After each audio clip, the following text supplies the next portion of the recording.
మొహమ్మద్ నసీర్ అనే నేను శాసనసభ సభ్యునిగా ఎన్నికైనందున శాసనం ద్వారా నిర్మితమైన భారత రాజ్యాంగం పట్ల నిజమైన విశ్వాసం విధేయత చూపుతానని, భారతదేశ సార్వభౌమాధికారాన్ని సమగ్రతను కాపాడుతానని, నేను స్వీకరించబోయే కర్తవ్యాన్ని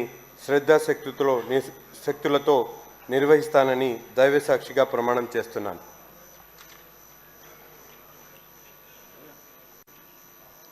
ఆంధ్రప్రదేశ్ శాసనసభ సభ్యుడైన నేను మొహమ్మద్ నసీర్ అనే నేను సభా నియమాలను కట్టుబడి ఉంటానని, వాటిని అనుసరిస్తానని, సభా మర్యాదలను పాటిస్తానని, సాంప్రదాయాలను గౌరవిస్తానని దైవసాక్షిగా ప్రమాణం చేస్తున్నాను.